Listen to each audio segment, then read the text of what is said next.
My guest today is not just an incredible bowler, he's also lived an amazing life. But I get the feeling he's a somewhat misunderstood personality. So let's see if we understand him a little better today. And if you haven't worked out who I'm talking about, well, let me give you a hint.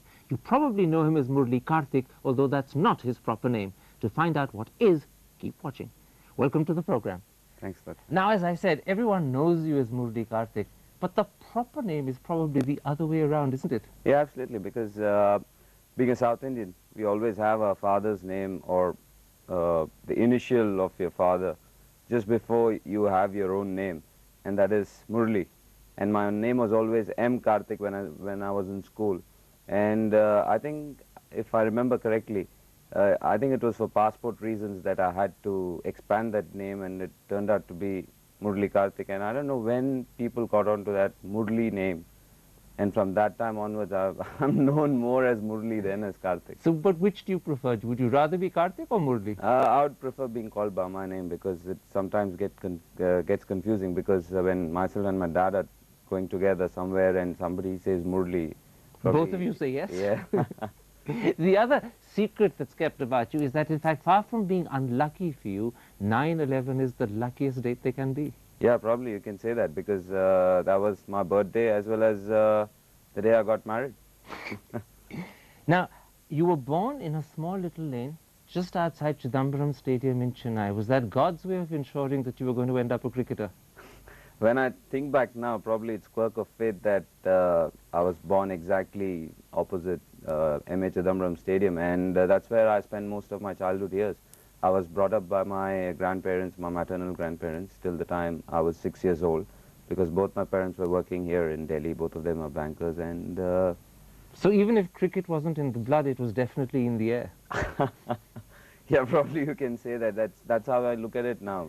When you think back after so many years, that's where you started playing your cricket in your small lanes in Triplicane, just outside M.A. Chidambaram. But long before cricket happened, I gather you were full of mischief. Do you remember the day you sprinkled washing powder all over your hair?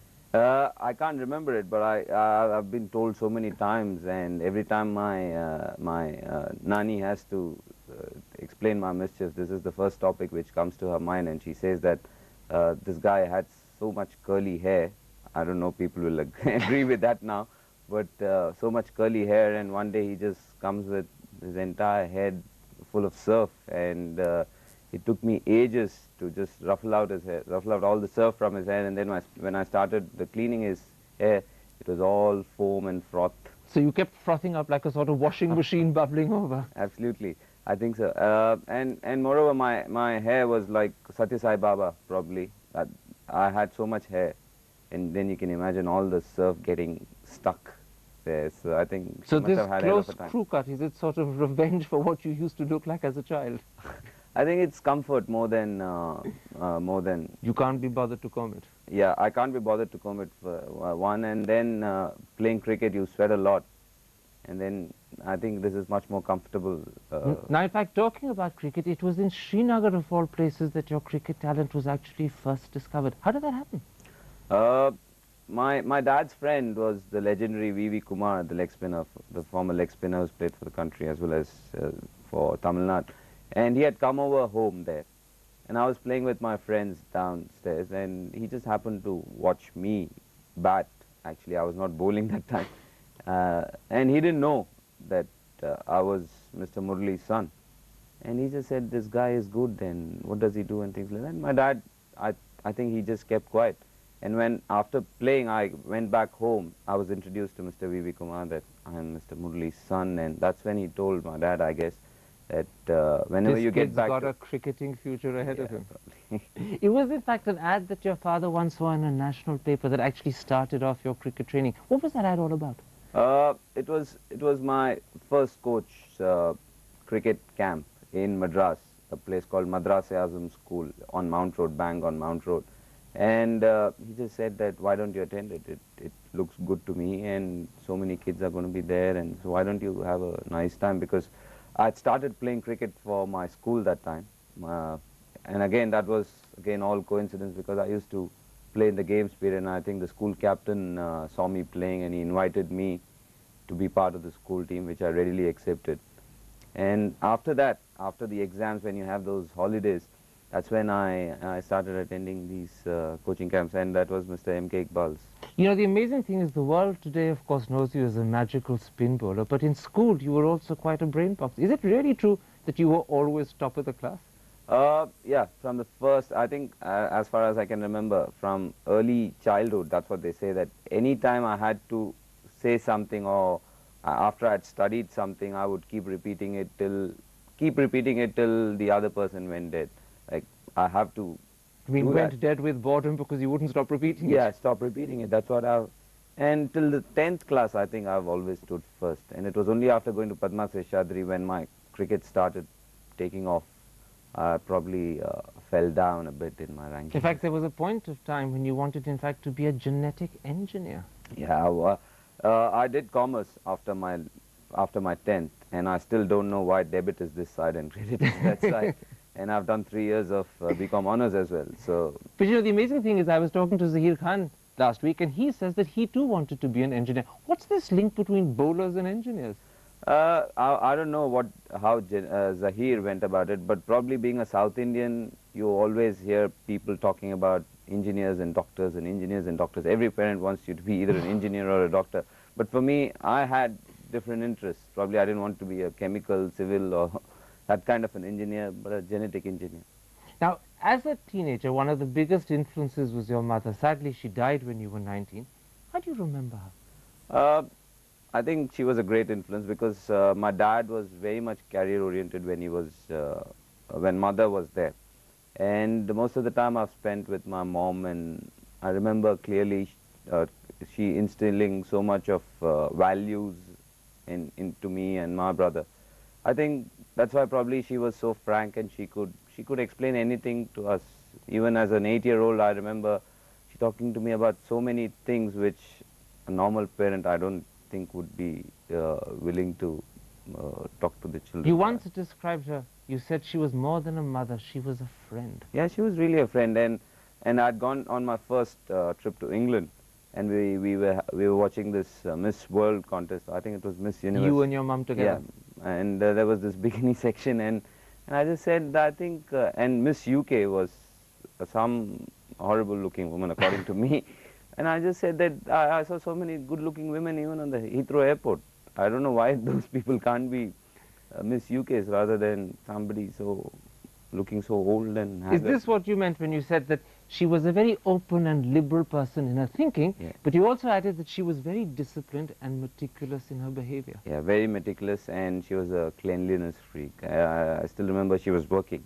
She was working in a bank, and after working 9 to 5 or 10 to 6 or whatever, she used to come home, see to it that the house was really clean, and even the kitchen. And by the time she used to finish, it was 10:30, 11, and she had to be back at the office early morning. So I think she was too much of that. And I still remember that she was so much of a stickler for time that after we finish up playing, we had to be into the house by 6 o'clock. And any minute here and there, and we are gone.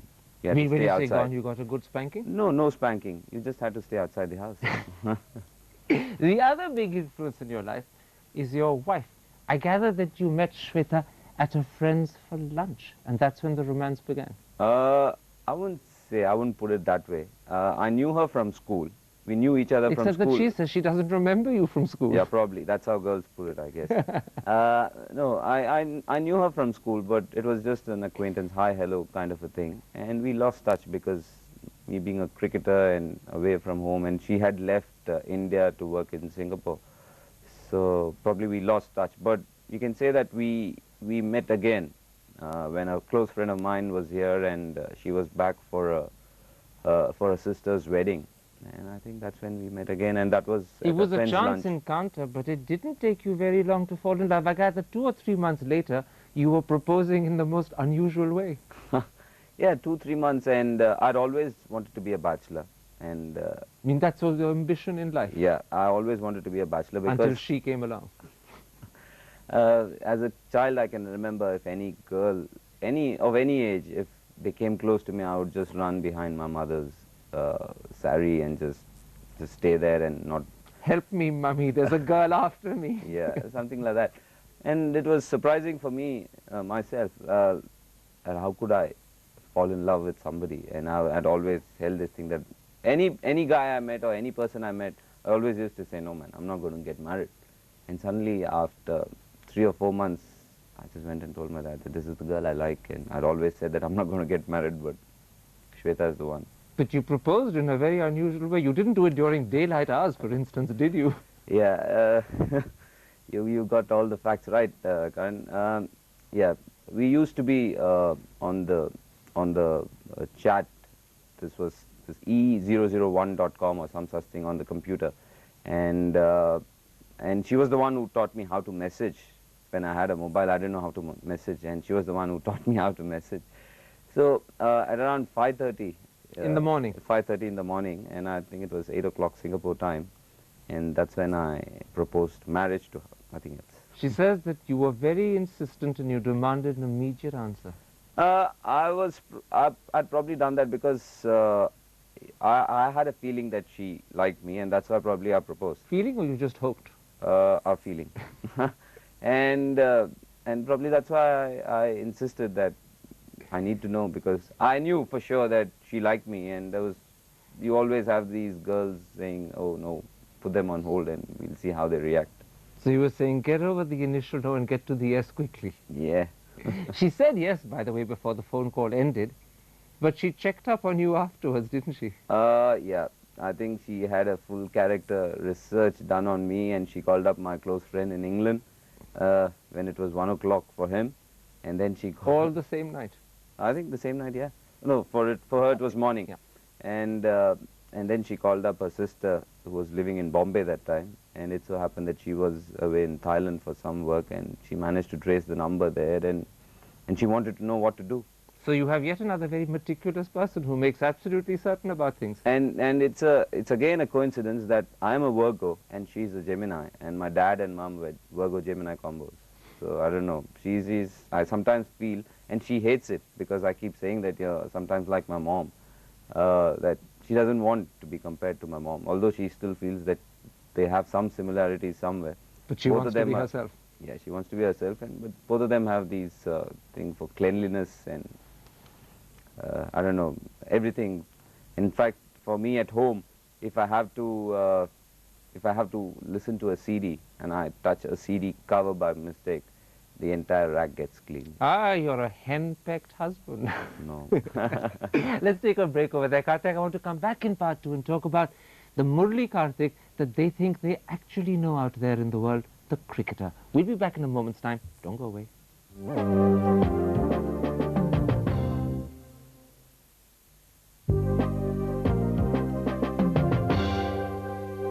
Welcome back. My guest is India's spin bowler, Karthik Murali. Let's talk about your cricket. You had a dream start in first-class cricket. On your first Ranji Trophy match, you took 10 wickets and a hat-trick. Yeah, that was the first game I actually bowled. I wouldn't say the debut game, but the first game I played was against MP, but I didn't get to bowl. I batted and I got 48 or something. But this was the first game I actually bowled, and that was against Vidarbha. And I ended up with 6 wickets in the first innings and 4 in the second, and I didn't even realize that I had taken a hat-trick, because I had taken 2 wickets off the last 2 balls of the over, and I took a wicket in the next over, and it was my friend who told me that, mate, you've taken a hat-trick, and I didn't realize that. The funny thing is, things got even better because you had that outstanding Irani Trophy record. What was it? 13 wickets for 138 runs. Yeah, first innings, I thought I bowled well because we were playing on a seaming track, and the way Ashish, Nehra and Doda Ganesh started, I thought probably we wouldn't get to bowl. And it so happened that I was the one who ended up with maximum wickets in the first innings. And second innings, after Lakshman's brilliant 174, I think it was 167, we were in the driver's seat, and I think...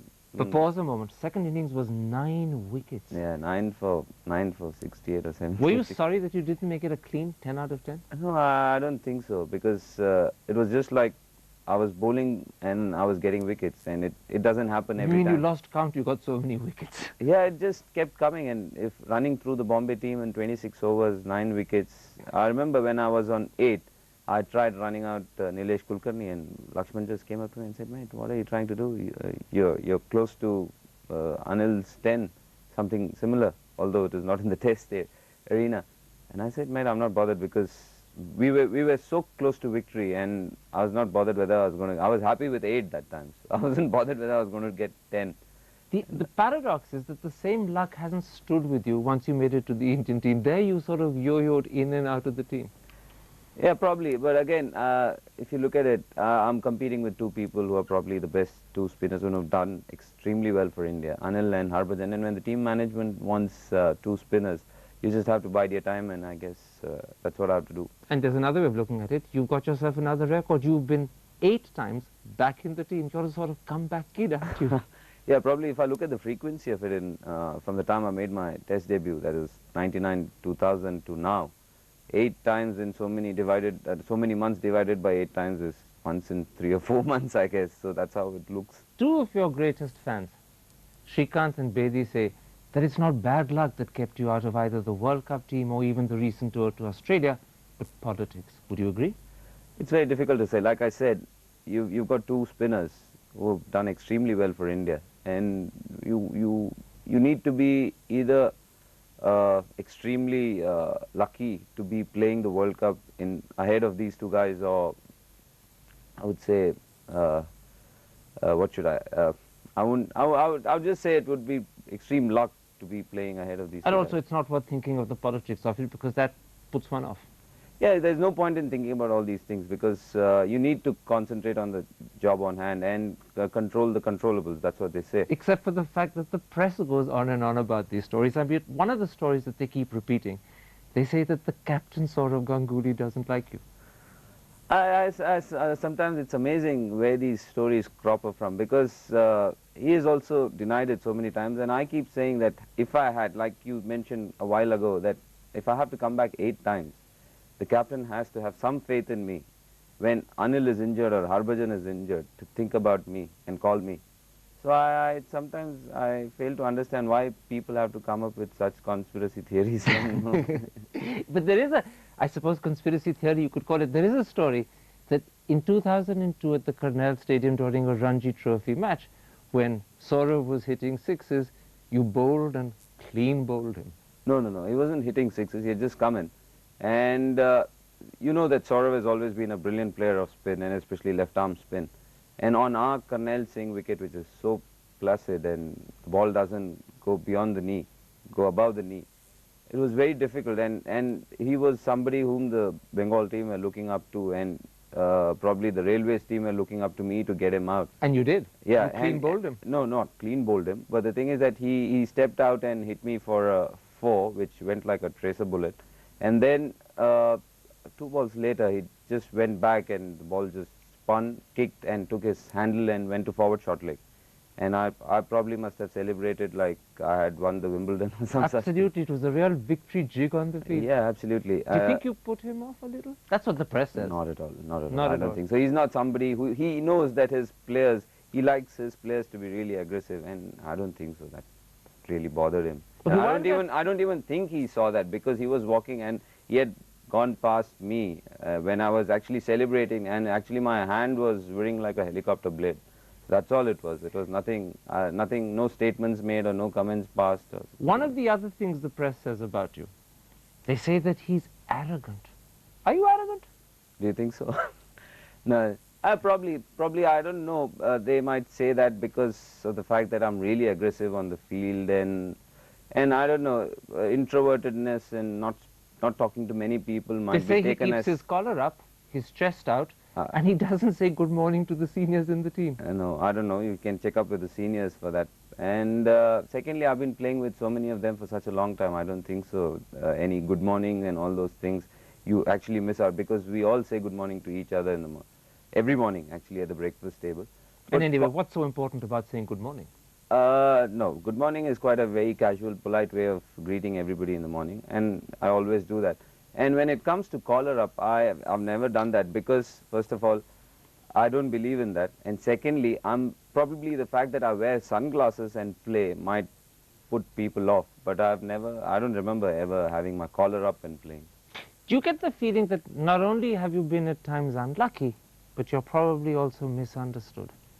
Probably I would say that misunderstood is the right term, because I've seen, or I've known so many friends of mine who had the same feeling, that I was a bit arrogant, and these things have been attributed to my gait as well.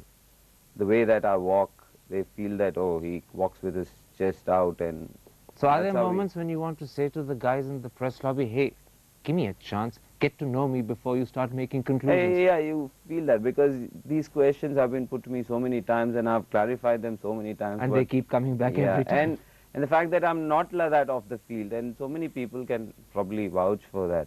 I think... Your wife says that off the field, he's not just different, he's introverted and shy. Yeah, absolutely. That's why I said I'm totally a shy guy and introverted guy, and I open out very late. I open out to people whom I've known, and probably I'm very friendly or very comfortable in their presence. And probably that's why I might not talk to many people who I've not been introduced to. So probably that way... So sometimes they mistake your shyness for arrogance? Could be, and like I said, my gait. And if you ever watch my dad walking, you might say, oh my God, even he's arrogant, I guess. So are you taking lessons in how to walk differently? I don't know. I've tried, but... You have tried, genuinely? Yes, seriously, I've tried, because so many times people have told me that, look at the way he walks, as if he's somebody. But that's the way it is. If you look at my dad, and you'll say, oh my God. Like me, like my walk. Yeah. I'm also told by your wife that you're very possessive and short-tempered. Yeah, possessive with a few things, like Cars. not cars as such, just my things and my people, probably. It's probably come down to me from my father and my mum, because all of them were very fond of maintaining things and using your own stuff. So I'm probably possessive about my things. I don't even like if my brother has to use them or things like that. I say, you have yours, I have mine, so please let me be. And car again, that again has come to me from my dad, because he never allowed us to touch his car. And now you don't let him touch yours. No, he does. He does take it out for a ride once in a way when I'm not there, so that it's in running Only condition. when you're not there. Yeah, when to have it in running condition. But otherwise, I don't allow anybody to. And short-tempered? I have calmed down, I think, Karan. Seriously, I was really short-tempered earlier on. Probably moody, very sensitive. That's what even Lakshman says even now. But probably you mellow down with age. And probably after a while, people might say that he's not even aggressive on the ground nowadays. So today, do you think the audience have got an idea of what the real Karthik is like? I hope they do, and once and for all. Karthik, a pleasure having you on the program. Thanks a lot.